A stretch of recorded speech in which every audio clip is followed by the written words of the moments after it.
Okay,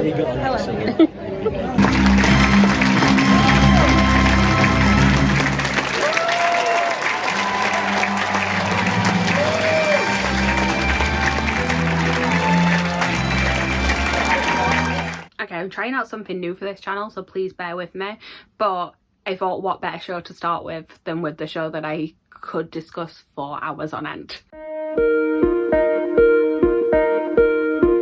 Hi everyone, my name's Chloe, welcome back to my channel. Thank you for being here today. Today's video is going to be a theatrical based one. I do a mixture of bookish and theatre content on here. I always like to tell you at the beginning of the video which one I'm doing, and today we are talking about theatre. So I have decided that I want to do more kind of sit down and in-depth review type videos about shows that I'm going to see. I'm hopefully going to start doing this with sort of newer shows like as they are just starting, so I can kind of help inform whether or not you want to go and see these shows. But at the minute I haven't been to see a newer show recently. Everything I seem to be seeing seems to be towards the end of its run. So I thought instead what I would do is talk to you about a longer running show, one that just so happens to be my favourite long running show on the West End at the minute. It is my favourite musical of all time, depending on when you ask me. Is this and Rent is what we swap in between. But my favourite musical that is on the West End right now is always going to be Les Mis. As long as it's running, it's going to be Les Mis. I love it so much. I have now seen it 29 times, which is a lot of times to go and see this. So I feel like I can probably talk to you quite a bit about the show. I am going to try and break this video down into a few different parts. So I'm going to start off talking about the show itself, give you my thoughts on the story, on the songs that are used, just like a general review of the show. And then I'm going to move on to talking about this particular performance that I saw. And so I'm going to talk to you about various things. I'm going to talk about where I was sat, what the seat view was like, what the ticket prices were like, all of those things, so you've got like that general information, and then also about particular performances. So without further ado, I'm going to start talking to you about Les Miserables. So for anyone who doesn't know, where have you been? Les Mis is a very long running musical. It is the longest running musical on the West End, having started in 1985 at the Barbican Centre before moving to the Palace Theatre and then later moving to what was the Queen's Theatre and is now the Sondheim. It's had multiple touring productions along the way as well, both in the UK and internationally. It's obviously done Broadway as well, although nothing seems to have lasted quite in the way that the London production has. Like I said, it is the longest running show on the West End right now. Well, longest running musical, longest running show is Mousetrap. I don't think it's overtaking that anytime soon. But again, for anyone who maybe doesn't know the specifics, it is based on a novel by Victor Hugo. It features music by Claude Michel Schomburg with lyrics by Herbert Kretzmer. It also has the original French text by Alain Boubel and Jean-Marc Nattel. But the storyline follows multiple characters, but it's mainly focused around a character called Jean Valjean, who at the start of the show has been imprisoned for stealing a loaf of bread, although actually then his sentence kept getting increased because he kept trying to escape. And right at the start of the show, he is finally released, and when he gets out he realizes that life as an ex-convict is very difficult. He has to give his papers every time he goes somewhere, and people treat him differently the second that they find out he's an ex-convict. So after a moment of kindness from a bishop, he decides that what he's going to do is kind of escape that life. He's going to run away and basically pretend that he isn't an ex-convict, but that means that he has broke his parole, and it means that our main antagonist of Javert ends up on his trail throughout the entire show, because Javert is very much of the law and everything has to be done exactly as the law dictates, and he ends up chasing him throughout the show and very much struggles anytime Valjean does something that is good, because he doesn't seem to understand that an ex-convict can also be a good person. But that is a whole thing that you can see sort of delved into if you actually do go and see the show. As I said, we do follow multiple other characters, so we also have a student uprising that is happening, which is led by students such as Enjolras and then also Marius, who is one of our romantic leads in the show, because there is also a love story, because Valjean ends up sort of taking in this young girl whose mother Fantine dies in like tragic circumstances. So he takes Cosette in, and then Cosette and Marius fall in love, and there's also Eponine, who is sort of in love with Marius but doesn't tell him this. And then there's Eponine's parents, who are the Thénardiers, who are just sort of the con artists that go along the show and basically are trying to get money from anyone and everyone, and just slightly irritating in all fairness. People find the Thénardiers to be a comic relief. I find them to be a little bit irritating. But anyway, there are so many characters in the show, I'm not going to give you a full synopsis, but you can see the sort of show that it is. I feel like that is a very broad but also quite specific synopsis.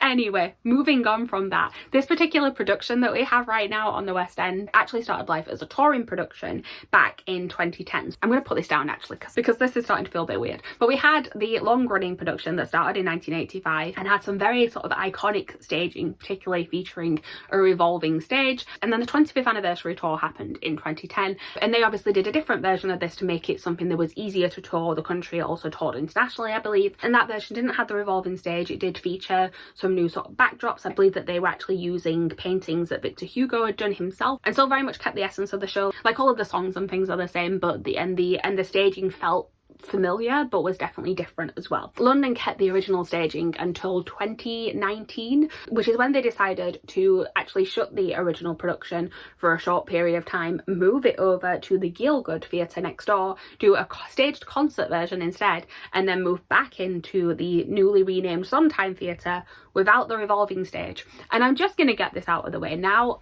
I hate the fact that the Revolve got took away. I have seen, like I said, Les Mis many times. The majority of the times I saw it with the Revolve, and just the visual impact that certain scenes had with that Revolve, particularly like it's no spoiler that there was a lot of death in Les Mis. One of the death scenes in particular is a very iconic moment. It was used in a lot of the promotional imagery as well, and there is even a piece of music that fits perfectly to the stage revolving and the barricade turning around, and there being this sort of like image on the back of the barricade, and now that bit doesn't exist. So we've got this sort of like extra piece of music. It feels like they sort of wander around the stage a little bit too long, and then the actual like imagery just doesn't hit in the same way anymore, and it really irritates me. And I just wanted to get that out of the way now. Actually, while we're here, like I said, this video is going to be all over the place because I don't quite know how I want to structure these yet. But if we talk about the staging of it as a whole, I will say I do really love the backdrops that we have in this newer production. I do feel like I like how a lot of the set pieces look. The buildings that sort of come in from the side and create like a frame on the stage, how the barricade is sort of revealed at the beginning of Act 2, I think is really good. There are many bits that I actually like with the staging, but if it had a revolve, it would be perfect. Like, so much of it I like. It just, the revolve really takes away. But what doesn't take away from it is the story. The storyline is still incredible. It's still very emotive. Like, I don't think I've ever been to see Les Mis and not heard people crying at various points throughout the show. Like, you know that when I Dreamed a Dream comes on, you're going to hear someone cry. But you know that you're probably going to hear someone cry at A Little Fall of Rain, possibly at Bring Him Home. There are tears happening throughout the show, and I think it's a testament to this show that it's still capturing audiences' attention all these years later. It's now in its 39th year in total, and it's incredible that it's still managing to sort of sell out in the way that it does. It's not a show that sort of resorts to doing stunt casting necessarily. They had sort of bigger names in terms of getting in some like well-known names within theatre, but with like a few exceptions that fell around sort of big anniversary years, they tend to not go for the big sort of stunt casting names where sometimes you're like, why have you chosen this person?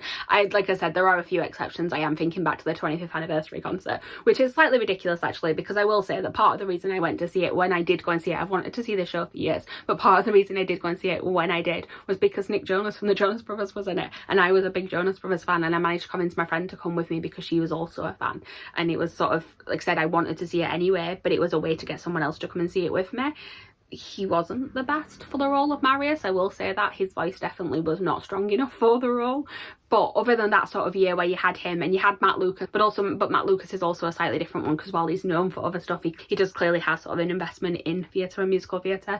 And then the other sort of bigger names that you had cast that year were Alfie Boe and Michael Ball, who again are very much theatre people, just happen to be very well known. So I feel like it's good to see that it doesn't need to rely on getting those big names in to sort of quickly draw in an audience. Like, it can rely on just the strength of its material. Like, you could not run a show this long without it being a really, really strong show in and of itself. So we talked about the stage and we talked about sort of the strength of the storyline. Let's talk about the music, because this is a musical that is completely sung through. So whilst it is sort of the odd sort of spoken line like as part of a song, the entire storyline is told sung through. There is no sort of just general conversations that are had as like speaking conversations. It is all sung instead, and I get that that might not be for everyone, because it's very different from what a lot of musicals are these days. These days it is more that we have a scene and then we sort of stop and do a song, or we sort of slowly merge into a song, but it's not that often that we get a new sort of completely sung through show. It's very much not the style of the time. And I did actually go and watch a talk that Claude Michel Schomburg did at MusicalCon last year, where he was talking about why they chose to do that, and he said that they'd come from sort of more of an operatic background, and it was very much trying to infuse this musical theatre piece as more of an operatic style, and I think it works so well for this story because this is such a big story. It's got such a big scope to it. It spans over many years. It's covering many characters, as you've heard. It does feel like something that does feel more operatic in a way, and also the songs are incredible. And we have a lot of sort of repeated motifs as well that are brought back to sort of draw parallels between different characters because of their different situations. So you've got both Valjean and Javert have crisis at different parts, one in Act 1, one in Act 2, and the music for those is very similar. We've got On My Own in Act 2 being sort of an echo of I Dreamed a Dream from Act 1. We've got various moments like that, and it's all done so well, and the music itself is so good, and the songs that have sort of broke out of just being musical theatre songs and have become known in the wider context, like I Dreamed a Dream obviously had its moment on Britain's Got Talent many years ago, and I think my first knowledge of the show was just from hearing On My Own, not realising it was from a musical, and just really liking the song, and it was when I heard it was from a musical, I'm like, oh, this is interesting, I may want to see this. So I feel like the songs themselves are sort of strong enough to stand up outside of the overall narrative, but then when you see them in the narrative and how they all sort of echo each other and how they work as a cohesive piece, it's a fantastic piece of theatre. Like, if I've not told you enough times that I love this show, I really do. So in my brief sort of very messy thoughts on the show itself, I promise these are going to get a little bit better as I go along. But now let's talk about my actual experience at the theatre last week. So as I said, I've seen Les Mis many times, but actually this was a new experience in terms of I sat in a section that I've not really sat in before. So let me give you an overview of how the Sondheim Theatre is set up. It's a theatre that can be found on Shaftesbury Avenue in London. I'd say it's sort of like a medium-sized theatre. It's not one of the bigger houses where Les Mis was playing previously. At the Palace was definitely one of the bigger places, and it moved to the Sondheim because it wanted a slightly more intimate venue. If they said they felt like the story worked better in a more intimate setting, and I do think that is true. I saw the touring production at the Barbican. I've also seen the concert version at the O2, and I do much prefer this story when it feels closer. But that being said, it's not a tiny theatre either. It's got stalls, a dress circle and a grand circle, so we've got 3 tiers in total. And I've sat in the stalls many times. I've also sat in the grand circle many times. I've sat in the dress circle once prior to this visit, but I was actually in the slip seats right at the front, which used to be really cheap, and now they're not, and it upsets me because like you get so little leg room in those, and it's very much a side view, so you probably should get some sort of discount. But anyway, that is a whole different thing on just ticket prices in general in theatre at the minute. But for this particular time, we booked tickets a few weeks ago in the New Year's sale that is done through the official London Theatre Society, I believe.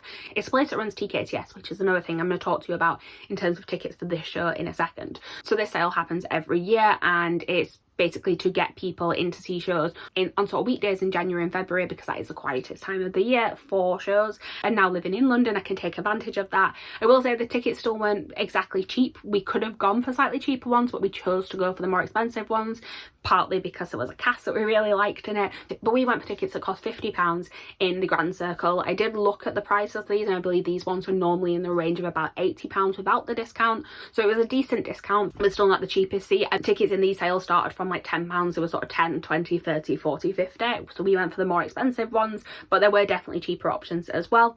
There are also just cheaper options for tickets for this show without the discount. So the Grand Circle does have tickets that go down to around about £25, depending on what performance you're booking for. I will say some of the views are slightly more restricted than others. I have myself sat in the Grand Circle in sort of the second row, really towards the side, and did find that quite restricted. But then I've sat sort of very on the side but towards the back and been fine. You just felt a bit further away. So depending on what your budget is and how important it is for you to feel quite close, there are different options available. The other options you do have available is to keep an eye on TKTS. So TKTS is a ticket stand that is in the middle of Leicester Square, but you can also buy tickets online, and there's no guarantee that there will always be tickets available. But having kept an eye on Les Mis quite a bit over the last sort of year since I moved to London, I have seen that, with the exception of Christmas time, where there were sort of no discounts coming up for a lot of shows, there has pretty much always been a discount on a handful of tickets for Les Mis every day, even on weekends. So there are tickets in the stalls that are usually about £70 that you can get for £42.50 on the day, and I have taken advantage of those multiple times. Obviously, again, they're a bit more expensive than some of the ones that you can get higher up if you pre-book, but it is an option if you are okay to wait and you have that little bit more to spend and you get that sort of closer view. Then you do miss off a tiny bit at the top of the stage, but there is nothing important that happens up there. You see everything that you need to see for the show. that being said, let me just talk about my seat for this particular performance. So because we were in the dress circle, and we were sort of in the main part of the dress circle, it was a slightly different view than what I'd had previously, because we still felt quite close, but I was able to take in all of the stage, whereas like I said, in the stall sometimes there are things that are a little bit cut off. So just to give you the specifics, we were in the dress circle, the seats J3 and J4. Another thing that I should point out is that if you are looking at buying tickets for things, use websites like Seatplan, where you can actually go and see photos that people have taken from the exact seats that you're looking at, and you can get an idea of what people's reviews are on the seats and whether or not they would recommend them. I would recommend these seats if anyone is looking. They're a little bit cheaper than going right in the centre of the dress circle, because obviously they are to the side, but you did not miss a single thing on that stage. It was a really, really good seat. I was very impressed with it. So now we spoke about the show in general, we spoke about some of the specifics to do with the seats that I was in. Now let's talk about the specifics to do with this particular performance and the cast that I saw. So part of the reason why I went back to see Les Mis last week was because for 2 weeks and 2 weeks only, so by the time you're seeing this video, he should have a few days left, we have had a return of a former Javert to the role. So usually at the minute, Javert is played by an actor called Stuart Clark. I've seen him before and I have enjoyed what I've seen of him. I feel like he's definitely settled into the role. I saw him sort of very much at the beginning of his run, and then I saw him later on, and the second time I saw him I could very much see how he had sort of really found his way in that role, and I will go back and see him again at some point. But I am very, very glad that he's taken these 2 weeks off and they brought back in Bradley Jaden to play the role of Javert, because Bradley Jaden is my favourite Javert that I've ever seen. There's just something about his performance that I really, really love. I enjoy him as a performer in general. I recently saw him in Sondheim's All Friends, the concert that was happening next door at the Gielgud Theatre, and he is back in this role for 2 weeks only, and I feel like there's something about doing a short run that just kind of gives actors more freedom, because they're like, well, I'm not here for a long time, why not just give it my all? And there is something about his Javert in this particular run that just feels unhinged in the best way possible. Like he is very much put together in the first act and sort of doing what he needs to be done, and then Javert very much has this sort of descent into madness that happens in the second act, and the way that he does that, where he just sort of starts to question everything that he's known in his life. Like there were moments where he just had this like maniacal grin on his face, and it worked so well for the character, so that when you built up to Javert's soliloquy at the end, like that moment just really, really worked. Although I will say that the time I saw him, he did forget a line in that song, and having knowing the show so well, I'm like, I can tell why you've missed a line, but he did cover it really well. He kind of just sunk down onto the bridge and was like holding his head and like going, oh. But it worked. But also very much did miss a line. But I appreciate you being able to cover it, because I've seen people in shows completely flub a line and just really not know how to get back on track. He handled it very, very well. But also, strangely at this point in time, as well as having a sort of temporary Javert, we also have a temporary Jean Valjean, although for a slightly longer period. So the actor who is regularly playing Jean Valjean at the minute is Josh Peterman, who has had to return to his country of Australia for family reasons. And he had to take at least a few months off the show. I'm not sure if he's actually coming back after this run or if someone else is going to replace Killian Donnelly. They've not sort of had an announcement of that yet, but for 15 weeks starting back in October, Killian Donnelly has returned to the role of Jean Valjean, having previously played it and previously played other roles in the show. Actually, the first time I went to see Les Mis, he was playing Enjolras, and once again he is actually my favourite Jean Valjean I've seen. Like, Killian Donnelly is a superb actor. He has, since I originally saw him in Les Mis many years ago, he's gone on to, like I said, come back to the role of Jean Valjean, but also has recently been seen in Phantom. He's opened a couple of musicals, Memphis and Kinky Boots. He's recently done a production of Fun Home in Ireland. He's one of those actors who just keeps going on to bigger and better things, and everything that I've been able to see him in I've really, really enjoyed. But his performance as Jean Valjean is probably my favourite thing that I've seen him do. As soon as he got announced for coming back, I said like I needed to go and see it. We went previously in November, it was mine and Meg's birthdays that week. We went for a day, we went to see Phantom in the afternoon and then Les Mis in the evening, and I had sort of been talking about how good Killian Donnelly was in Les Mis. Meg had previously seen him in Phantom, and we got to like the interval and she just turned around and she was like, oh, he's very good, isn't he? I'm like, yes, he is fantastic. His version of Bring Him Home is incredible. Like, I very much want to see him again before he leaves. I'm really glad to have been able to see the dynamic of these two actors together, because it really does feel like two actors who are just very much at the top of their game, giving it their all. It was incredible. I'm not going to go through sort of each and every individual cast member I saw for all the different roles, because like I said, it is quite a big ensemble. We did have covers on for a couple of the characters. We have covered on for Thenardier and Fantine. I think those were the only ones. I do particularly want to shout out Will Callan as Marius, because I really liked his performance. Marius has been a character that's been really hit and miss for me throughout the years, where if he's played by someone well, I will really sort of like him as a character. Even though I don't particularly like his love story with Cosette, I can sort of appreciate him as character. And obviously Empty Chairs at Empty Tables is a beautiful song, and if it's sung well, like, I'm gonna feel some sort of connection to it. But I have also seen some people play Marius where I just haven't cared about him as a character, and I feel like it's been a while since I've sort of come out and gone, oh, actually no, I really liked that Marius, and this time it was. So Will Callan as Marius I would like to give a shout out to. Like I said, we had the cover for Fantine this time, but I do want to kind of shout out who I saw last time as Fantine, which was Katie Hall. Again, Fantine is a character where obviously you kind of always feel for her. She's got a sad storyline, but I Dreamed a Dream is a song that we've heard sung many times, and it can feel like something that you're just sort of a little bit bored of. Like for me, I get really invested in the storyline from when Paris starts, which is sort of just after all of that stuff. And so again, a good Fantine for me is someone who can really make me feel for her in that moment and really sort of capture my interest before the characters that I'm sort of more interested in come on later on. And Katie Hall really did that. I am hoping that I get to go and see her again at some point soon. I'm saying this like I'm not possibly planning on going to see it again in this coming week, but maybe I won't. I probably will, but maybe I won't. Anyway, I feel like that is mostly what I wanted to talk about. It's just saying basically that this show is incredible. I think you should all go and see it. I do want to say actually there was one random bit, I didn't really know where to fit this in, but in terms of like changes that have happened throughout the year, obviously I've already talked about the staging. There have been like a couple of changes, sort of dialogue and things. There's some changes in Lovely Ladies just in sort of who sings some lines. Some of Fantine's lines are taken away and are sung by the ensemble instead. They work fine. Like I feel like they worked fine before as well, but I understand why they've changed them, because like as the staging's changed, like some things need to be tweaked. There's also like a lot of moments I notice where the ensemble kind of allowed to ad-lib a little bit more. Like there are moments when they're sort of shunning either Valjean or Fantine earlier on, and you sort of hear them a little bit more, hear them like actually insulting them, rather than it just sort of being like a rabble noise. You actually hear specific things that are said. Again, I think that's probably just a choice of this production, because I should say that the original adaptation was done by Trevor Nunn and John Card, and then this newer production is directed by Lawrence Connor and James Powell. So like I said, it keeps sort of the feeling of the original, but does definitely have some changes. But then this change seems to have happened more recently, and I'm really like intrigued by the story of it. Like I can figure out what the story is, but it's the fact that it's changed again very recently, and I'm like, okay, when did this happen? So we've got stuff that happens at the end of the show, and the original line is basically Thenardier goes around and sort of talks about all the people at this wedding, and he's sort of pointing out different people, and he says, here comes a prince, there goes a Jew, this one's a queer, but what can you do? Which is actually one of the lines that they've taken out, which I find quite funny, considering that there is now a show called My Son's a Queer, but What Can You Do, which is like obviously a play off of this, and I'm like, that line doesn't even exist in the show anymore. They then changed it to say, here comes a prince, he's nouveau riche, this one looks queer, I bet he likes quiche, which almost sounds like more problematic in a way, because then we're going for like some sort of strange stereotype about quiche apparently.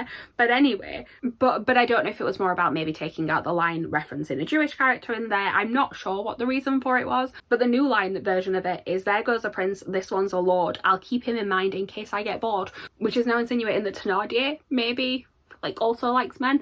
I don't know. I'm very intrigued as to who came up with this lyric change and why they decided to do it. It's just something I notice every time, and I felt like I needed to point it out in this video at some point. There have actually been other changes throughout the years actually. So actually one more thing I will mention before I wrap up this video is my recommendations for if you want to watch Les Mis or listen to Les Mis and you don't have the ability to get to see it on stage. Actually, I will say that there is going to be a touring production of Les Mis happening later on this year. It's called Les Mis The Arena Spectacular. We don't know too much about what the staging is going to be like yet, but it is a new staging that is designed for bigger venues, partly to coincide with the 40th anniversary that's coming up. And I am planning on doing a video about that later on in the year, because I do already have tickets to go and see it. But in terms of recordings of Les Mis, and I'm only talking about professional recordings here, if you want to go and find a bootleg, that is on you. But in terms of professional recordings, the ones that I'm aware of, the ones that I own, are the 10th anniversary concert at the Royal Albert Hall, the 25th anniversary concert at the O2, the stage concert at the Gielgud, and then we do have the film as well. The film is actually about to be re-released in cinema if you would like to go and see it. Now, in order of where I would rank those, the one that I probably watched the least it's not because I dislike it, it's just because there are other concert versions of it that I prefer more, and that's the 10th anniversary concert. I do own it on DVD, I have watched it. It's got a great cast in there. Colin Wilkinson is playing John Valjean. Like, I do recommend watching it at some point. It's just one that, like I said, there are other concert versions that I like more. The one that is probably objectively the worst, but it's just not the one I've watched the least, is the film adaptation. There are parts of this film adaptation that I really, really enjoy, particularly like the younger cast. The students and the Eponine are incredible. The older cast, like, we all know Russell Crowe should never have been cast to play Javert. I also don't particularly love Hugh Jackman as Jean Valjean. I feel like he is just a bit too loud, a bit too big for Valjean at times. I really would like him to just calm that performance down a little bit. But if you've never seen Les Mis before and you want to kind of watch something that is more of like a fuller version of it as opposed to a concert version, it is there to watch, and it's not the worst film adaptation of a musical in the world. It's just also very much not my favourite, but I am quite critical because obviously I really, really love this show. Then we've got the other two stage concerts. So previously I would have told you to watch the 25th anniversary one because I did really, really enjoy that. I saw it myself in person. Again, it's got a good cast mostly. Like, we've got Alfie Boe as Jean Valjean, who again is not my favourite. I feel like his voice is a little bit too big for it. But we've got Norm Lewis as Javert, we've got Ramin Karimloo as Enjolras, you've got Lea Salonga as Fantine, Samantha Barks as Eponine. Like, it's a really good cast. I do really enjoy that one. But my favourite is actually the stage concert, which happened at the Gielgud whilst they were sort of changing the staging next door at the Sondheim. And this one again has Alfie Boe, but it also has Michael Ball as Javert. We've got Bradley Jaden in the role of Enjolras, so the person that I've just talked about how good they are as Javert. They played Enjolras in that production. We have Rob Houchen, who's probably my favourite Marius, playing Marius. We've got Carrie Holt Fletcher as Fantine. We've got Shan Ako as Eponine. It's just a very, very good cast, and I really, really like that version. And also that is the version that I choose to listen to when I'm listening to the cast recording. So in terms of cast recordings, there have been many throughout the years. We've got the original West End production, we've got the complete symphonic recording, which I do really, really like, because actually there is a fair amount of music that has been cut throughout the years. Gavroche used to have a whole song rather than just like a tiny little section of it. There was an extra bit before sort of Cosette and Marius like actually really interact with each other. There is various tiny little bits of music that have been cut throughout the years, and if you want to hear all of that, the complete symphonic recording is a really good way to listen to it. There was then a recording for the 25th anniversary tour, which is not my favourite, but my favourite is the one from the stage concert at the Gielgud. So basically what I'm going to say is, if you want to watch it or listen to it from home, just anything to do with that stage concert at the Gielgud is incredible. I recommend it. Right, I think that is actually everything now. I've rambled for longer than I thought I would. But like I said, I'm hopefully going to do more sort of in-depth videos about specific musicals on this channel, and hopefully I'll be talking about more new stuff. It'll be more sort of my first thoughts on things that will be more fresh. Hopefully it'll be a little bit more coherent. I don't know how this is going to go when I edit it, but that is everything. Thank you guys for watching. Please like, comment, subscribe, all that good stuff down below. Let me know if you've seen Les Mis and what your thoughts are on it, and I will see you guys soon with a new video. Bye.